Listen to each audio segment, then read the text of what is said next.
A very good afternoon to all of you.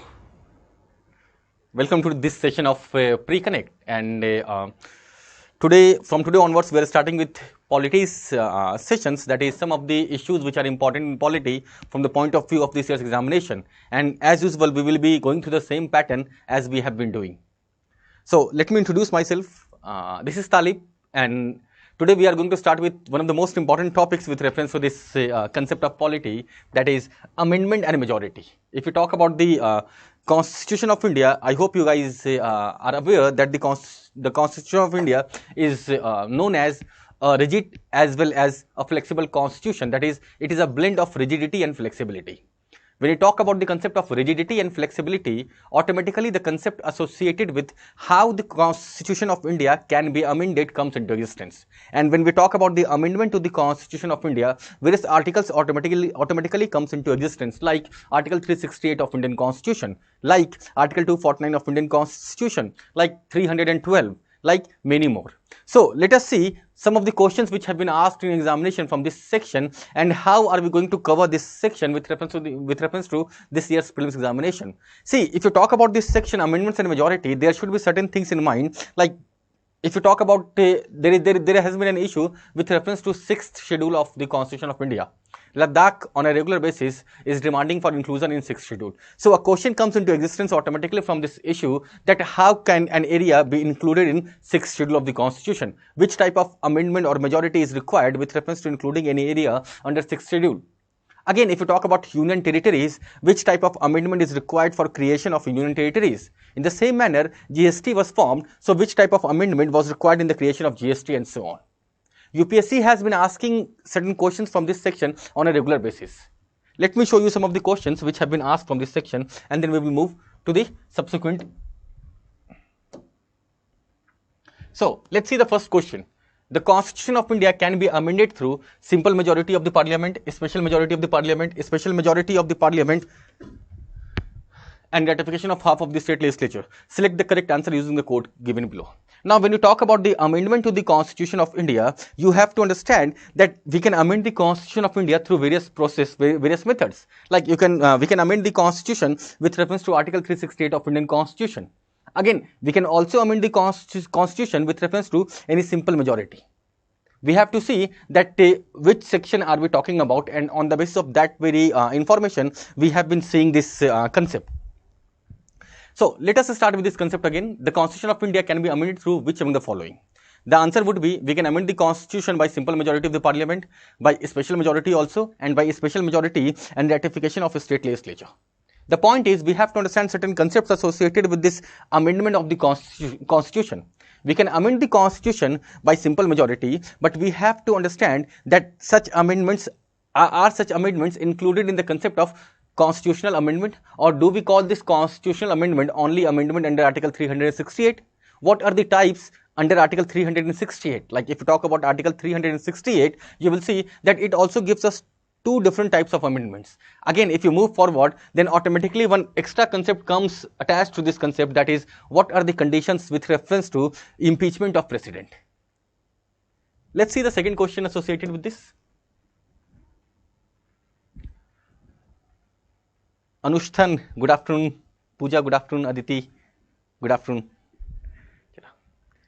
See the question again. Which of the following special powers have been conferred on the Rajya Sabha by the Constitution of India? Now, if you see this question, automatically a question will come into mind, that how this question comes from these types of amendment and majority.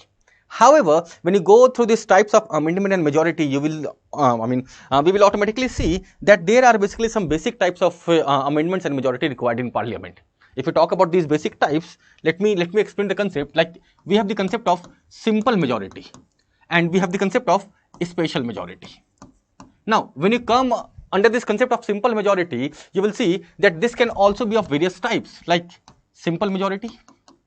We also have the concept of absolute majority, and we also have the concept of effective majority. In the same manner, when we come under this section of special majority, we have the section of different types of special majority, which for our convenience, we can classify it as type 1, type 2, type 3 and type 4. This is only for our convenience. The Constitution of India doesn't classify like special majority type 1, type 2, type 3 and type 4. This is for our convenience only. So when you go into this section, you have to understand that the only example of this type 1 is article 249 and 312. So automatically this 249 and 312 becomes important with reference to special majority type 1, and which is the demand of question here also. So when we talk about this special powers of Rajya Sabha, then this to pass a resolution empowering the parliament to make laws in the state list and to create one or more all India services. This is article 312 and this is article 249. So it automatically becomes important for us. As mentioned by Pooja, it's B only. S2 motivational, good afternoon. 249 Rajya Sabha, exactly Anushtan. So let's see some more questions associated with this concept. Again, see a question. A deadlock between the Lok Sabha and Rajya Sabha calls for a joint sitting. Now the point is, there are certain concepts which we need to understand. The point is very simple. Like when you talk about this joint sitting, you have to understand that which type of majority is required in the case of joint sitting. When we come through this concept of joint sitting, we have to understand that in the case of joint sitting, we need simple majority only. So if we need simple majority, then which type of bill can be passed through the concept of joint sitting? Now, when you come into this concept, you will automatically see that there is no option of option 3 under this joint sitting. As in the case of constitutional amendment, we would always require a special majority. Constitutional amendment is included under article 368 of Indian Constitution. That is why it will automatically be against this whole provision. So in the case of joint sitting, we require simple majority. Obviously, the answer would be 1 only. There are some other reasons associated with this also, like in the case of money bill, there cannot be any joint sitting. We will see in the subsequent sections that why can't we have money joint sitting in the case of money bill. We will see it in the separate sections associated with this. And if you see these questions, you will see that UPSC has been repeating the questions again and again. The same question is being repeated by UPSC again and again. So from that point of view also, these themes becomes important. Again, if you talk about these themes, in the books also, you will not find any separate section associated with these themes. So from that point of view also, we have to see these concepts. Again, see some more questions associated with this. Consider the following statements. An amendment to the Constitution of India can be initiated by an introduction of a bill in the Lok Sabha only.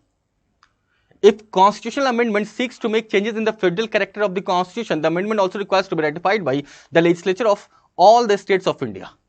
Now, if you see this question, a very interesting question which is mainly based on Article 368 of Indian Constitution. If you go through this Article 368, you will automatically be able to answer this question. The point is, if you see this Article 368, it specifies that how can we amend this Constitution. And in this article itself, it has specified our category of Type 2 and Type 3 amendment. Special majority type 2 and type 3, which we have which we just saw a glimpse of which has been discussed just now. So that type 2 and type 3 is mentioned under Article 368 of Indian Constitution. Now if you go through this provision of Article 368, you will see that it specifies that if there is any federal character which is being amended in the Constitution, then we have to ratify the bill by the states also. But if you see this question, a very tricky line is given here, that is of all the states of India. But when you go through this Article 368 of Indian Constitution, you will see that it is not all the states of India. It is not less than 50%, not less than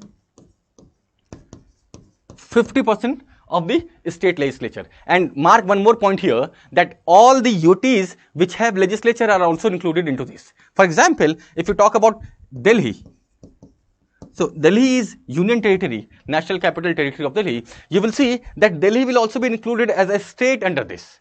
So when you go through this concept of states, always remember that this concept of states is also different. You have to see this concept of states with reference to different provisions. What is the meaning of states here? What is the meaning of state under Article 12 of Indian Constitution? And what is the meaning of state under Article 131 of Indian Constitution? We will see in the subsequent sections that what are the meaning of state also. Let me show you some more questions. When a bill is referred to a joint sitting of both the houses of parliament, it has to be passed by. Again, see how UPSC is repeating its question again and again. See this question and see the question which we just discussed in a short while. You will see that both the questions are somehow same. And this will happen again and again in the examination, that UPSC will keep on repeating the questions. See the question here. When a bill is referred to a joint sitting of both the houses of parliament, it has to be passed by which type of majority? I had already specified that in the case of joint sitting, we require simple majority. So here also it will be simple majority. So these are some of the questions which we have to see. See the last question. The Parliament of India acquires the power to legislate on any item in the state list in the national interest if a resolution to that effect is passed by the. Now see how the questions are being repeated again and again. The same question was asked earlier also, and the same question is being asked again. And the same question will be asked again and again. The point is, we have to understand some basic concepts associated with these types of amendment and majority. Once you go through these basic concepts, you will automatically be able to understand that how the questions are being asked in examination again and again. Earlier also, they asked the question with reference to special powers of Rajya Sabha, that is Article 249 and Article 312. Here also, they are asking the same thing. Sorry. Here also, they are asking the same concept again. So when you go through this 249 and 312, that is special majority type 2 in our case, which we see for our convenience only, not specified in the constitution, but for our convenience only. So here also the question will automatically be answered. Let me show you. Okay, these are the questions. Now if you talk about this whole question of types of amendment and majority, then let me sum this whole concept up in a short while. If you talk about this concepts of this issue of types of amendment and majority, just understand some basic concepts. Like in the Constitution of India, if we see all the provisions of the Constitution, we can see some basic types of amendment and majority. For example, we have this concept of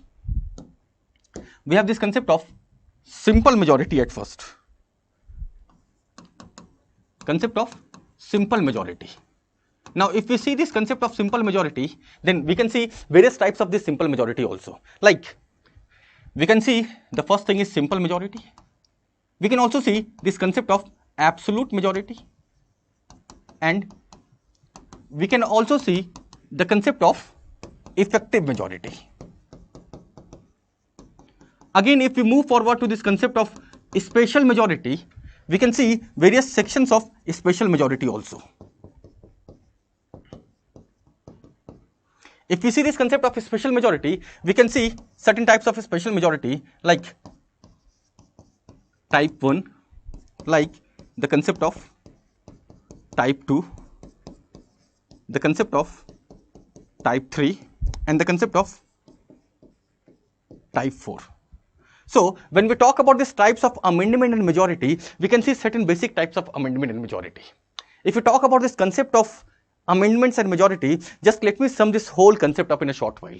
Simple majority, it means we need to have majority in the case of who is voting in the house. It doesn't matter how many are present in the house. It doesn't matter how many went outside the house. The only thing is we have to see the quorum, and along with this concept of quorum, we have to see that majority of the people who are voting, who is present, that doesn't matter. This is the concept of simple majority. Again, if you talk about this concept of absolute majority, then we have to understand that in the case of absolute majority, we have to take the majority of total strength of the house. So what is the total strength of the house, and on the basis of that, we will see this majority. If we talk about the concept of effective majority, then in this case, we see this effective strength of the house.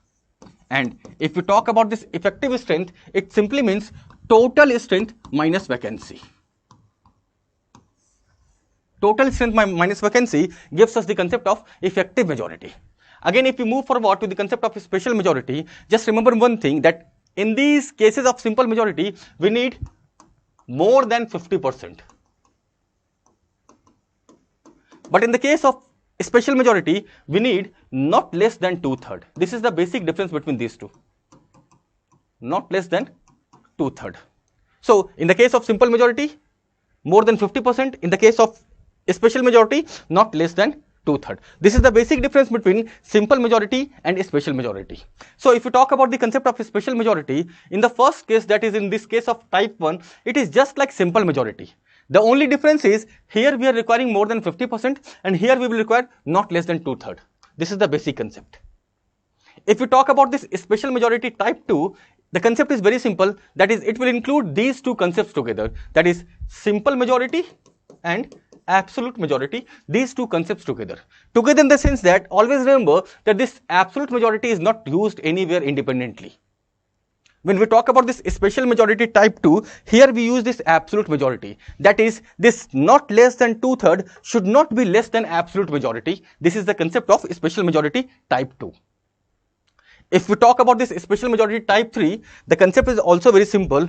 In this case, we have to understand that we require type 2 plus ratification by the states, and here comes this federal provision which has been asked in examination also. So in the case of type 3, we require type 2. Along with this concept of type 2, we also require that it should be ratified by majority of the states, not less than 50% of the states. So ratification by state legislature, and it should be not less than 50%. 50%. The only thing which we need to see here is, in this case, state legislature should ratify it by simple majority and not a special majority. And type 4 is with reference to impeachment of president. In this case, if we talk about this impeachment of president, then in this case, we require not less than 2/3 of total strength of the house. These are the concepts of types of amendment and majority used in parliament. Whenever you are reading anything, just see that how or which type of amendment is required. Just for example, to change the name of any state or territory of any state, or for creation of any new state, which type of amendment is required? Which type of amendment is required with reference to national emergency, governor's or president's rule, and financial emergency? Which type of amendment is required for creation of or including certain area in Schedule 6 of the Constitution, as recently it is being demanded by Ladakh? Again, if you move forward, then you have to understand certain constitutional provisions and what type of majority is required with reference to removing that provision. Like we have the concept of speaker, we have the concept of vice president. So just see which type of amendment is required for that section and how these things are being done. This is some of the basic concepts associated with these types of amendment and majority. Whenever you are going into these concepts, just remember these points, that is the types of simple majority and special majority, and you will see that on a regular basis there will be some question from this section. The question may not be direct, but there will be a regular question associated with that. And when you talk about this concept, you can also include the concept of the power of president or veto power of president with reference to all these types of bills. So when you relate this concept of veto powers, this concept of veto power and amendment and majority, you will automatically be able to see that on a regular basis there will be some question from this section. This is all we have in this section of types of amendment and majority. If there is any question, please let me know. Akshay sir, absolute and effective majority में से किस majority की importance होती है? Absolute and effective majority. Akshay, if you talk about this absolute and effective dear, it is always effective majority which has more relevance, because effective majority is required for removal of presiding officers, that is speaker or vice president, in respective houses. On the other hand, if you talk about the concept of absolute majority, it mainly shows the political strength and it is not used independently at any point anywhere. That is why whenever we talk about these types of majority, it is more important to see the concept of effective majority and not absolute majority. But absolute majority shows you this political strength, shows that the political party which is ruling is in majority. And this absolute majority will be used in the case of type 2 and type 3, that is special majority type 2 and type 3. Clear? Anything else? Please let me know.